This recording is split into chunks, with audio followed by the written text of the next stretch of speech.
안녕하십니까. 신인균의 군사TV 디펜스 브리핑입니다. 오늘도 역시 아주 중요한 군사 안보, 국방, 무기 관련한 소식 간추려서 브리핑 해드리겠는데요. 자, 오늘 정말 흥미로운 소식이 있는데, 이 이스라엘 전투기 정말 능력 대단한 것 같습니다. 그리고 러시아제 방공 무기들 그 실력을 여지없이 보여주는 사건이 중동에서 발생했습니다. 그리고 대만이 무지막지한 방공 무기 개발했다는 소식 알려드립니다. 첫 번째입니다. 대만이 지난 4월 자체 개발한 최신형 대탄도탄 미사일 요격 실험에 성공했다는 소식입니다. 전반적인 성능이 사드에 필적한다는 주장입니다. 대만 중산과학원이 미국의 도움을 받아 개발한 최신형 지대공 미사일 텐궁3의 개량형이 지난 4월 대만 남동부 해역에서 실시된 요격 실험에 성공했다고 중산과학원이 5월 4일 밝혔습니다. 이 미사일은 기존 텐궁3의 개량형으로 사거리가 늘어나고 별도의 수직발사 캐니스터에서 발사되는 변형인데요. 이번 요격 실험에서는 두 개의 공군기지에서 각각 발사되어 모의 탄도탄 표적을 성공적으로 요격한 것으로 전해졌습니다. 기존의 텐궁3 미사일을 대폭 개량한 이 미사일은 사거리가 150km에서 200km 이상으로 늘어났고 미국에서 도입한 쿠밴드 액티브 레이더 시커가 적용되어 전반적인 탄도탄 탐색 그리고 돌입 능력이 패트리어트3에 필적하는 수준인 것으로 알려졌습니다. 대만이 텐궁3 개량형을 완성할 수 있었던 것은 도널드 트럼프 행정부의 적극적인 지원이 결정적인 역할을 했는데요. 미국은 대만의 미사일 기술은 물론 미사일 발사관 그리고 전술 지휘 통신 시스템 등 제반 기술과 부품 등을 지원해서 텐궁3가 조기에 개발될 수 있도록 도왔습니다. 대만은 경사형 발사관에서 운용되던 텐궁3를 미국의 마크 41 수직 발사기를 참고해 개발한 수직 발사 시스템을 통해 발사했는데요. 대만은 4연장 수직 발사기를 트레일러화해서 지상용으로 먼저 배치하고 현재 추진되고 있는 차세대 방공 구축함에도 적용할 예정입니다. 지금 중국이 다량의 탄도미사일을 가지고 대만을 개전 초에 쑥대밭을 만들고 그리고 이제 전투기 폭격 러쉬 그리고 이어서 상륙 함대들의 이제 돌격 이게 중국의 아주 기초적인 전술이죠. 그러면은 대만 입장에서는 중국의 탄도미사일을 얼마나 많이 막아내느냐, 그렇게 해서 얼마나 많은 전력을 보존할 수 있느냐, 이게 이제 대만의 핵심이 될 텐데, 기존에 텐궁3 요격 미사일이 있습니다. 이거 이제 한 패트리어트급의 그런 요격 미사일이었는데, 이걸 훨씬 업그레이드 해가지고, 쿠밴드 액티브 레이더 시커, 그러니까 미사일의 탄도부에 시커, 즉 레이더가 있는데, 이게 쿠밴드, 그래서 굉장히 정밀하게 탐색할 수 있는 이 레이더를 장착을 했고, 그러다 보니까 사거리는 사드급인데 요격 성능은 패트리어트3급이다. 정말 사실은 그렇게 되면 대단한 거죠. 최근에 중동에서 이 후티 반군 또는 이란이 쏘는 탄도미사일을 이 사우디아라비아가 팩3로 아주 상당 부분 요격하고 있는 모습을 우리가 계속 보고 있는데, 그만큼 패트리어트3는 성능이 좋습니다.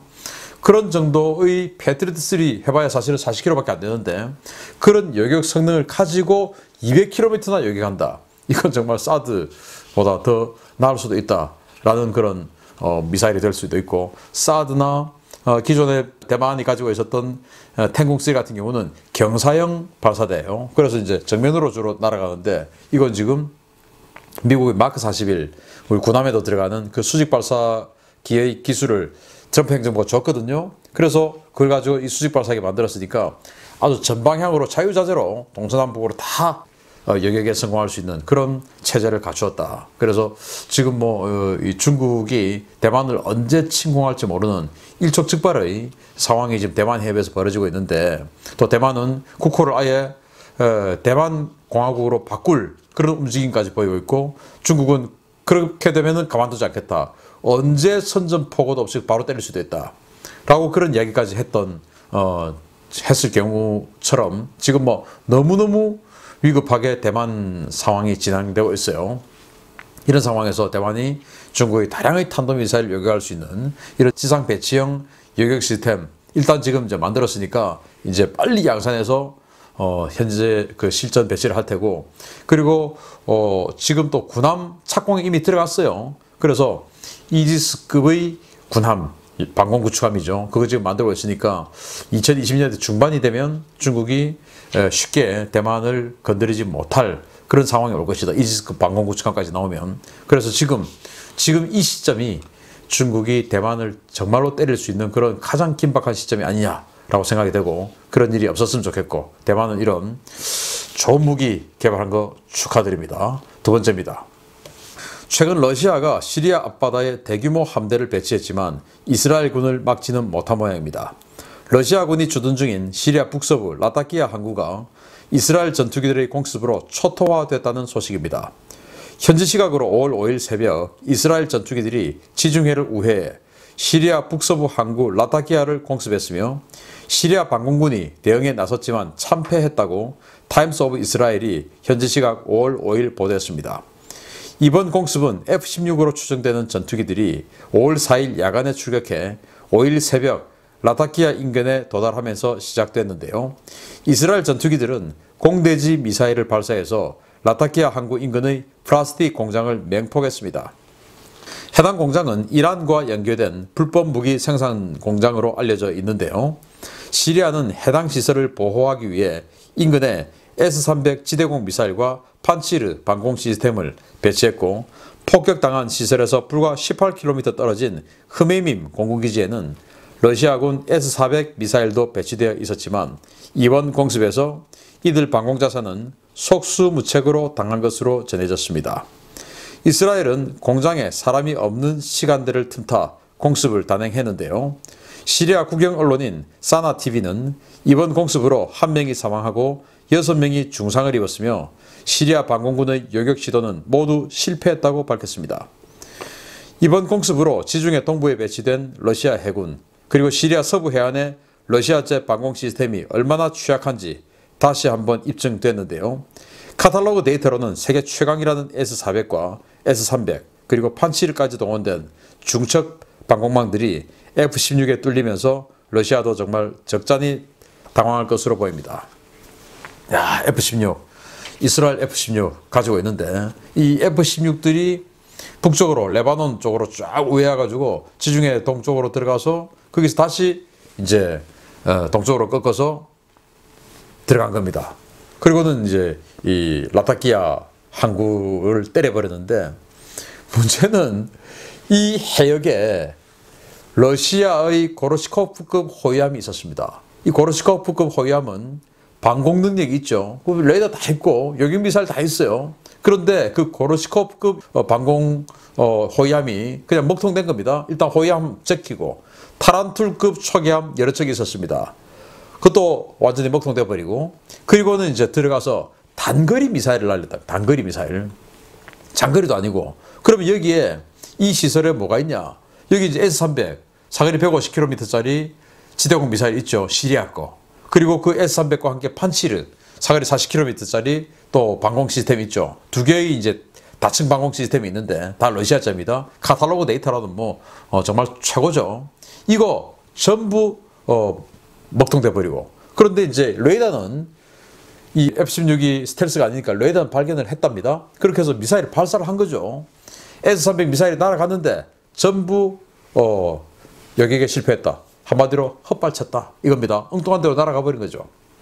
그래서 이 S-300, S-400 이런 것들은 TVM 모드라고 해가지고 이 지상에 있는 레이더에서 목표물을 컨택해서 미사일에게 지령을 내립니다. 자, 저게 목표야. 저쪽으로 날아가. 그럼 미사일이 날아가죠. 날아가면서 미사일에 있는 또 시커가 있습니다. 얘가 또 봅니다.